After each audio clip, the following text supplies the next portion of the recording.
रोहतास के किला देखो चलिए तू हमारे साथ रे। टिहरी के पूरा घाट घुमैबो, टिहरी के पूरा घाट घुमैबो, घूमे तू ऐनी काट रे।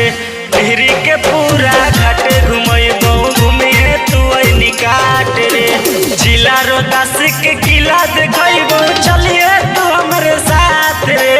टिहरी के पूरा घाट घुमैबो, टिहरी के पूरा घाट घुमैबो, घूमे तू ऐनी काट रे। टिहरी के पूरा घाट घुमैबो, घूमे तू ऐनी काट रे। श्री साई रिकॉर्डिंग स्टूडियो बेटा।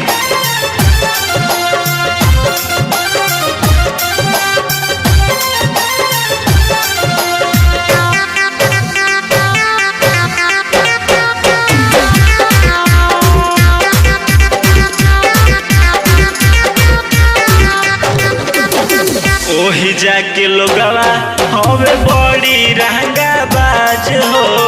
लगबू चिकनाए जाने खाई के अनाज हो, खाई के अनाज हो। ओही जाके लोगवा हवे बड़ी रहंगा बाज हो। लगबू चिकनाए जाने खाई के अनाज हो। छोड़िए ना तोहके एको पल रखिए हरदम साथ रे। टिहरी के पूरा घाट घुमैबो, टिहरी के पूरा घाट घुमैबो, घूमी है तू ऐनी काट रे। टिहरी के पूरा घाट घुमैबो, घूमी है तू ऐनी काट रे। टिहरी के पूरा घाट घुमैबो, टिहरी के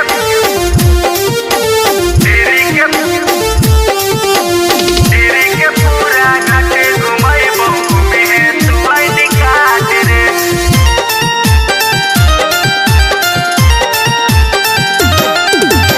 सोन में से देख ले लस मछरी मारे वाला, उहे पर गाना गावे मुकेश मातावाला, मुकेश मातावाला। सोन में से देख ले लस मछरी मारे वाला, उहे पर गाना गावे मुकेश मातावाला।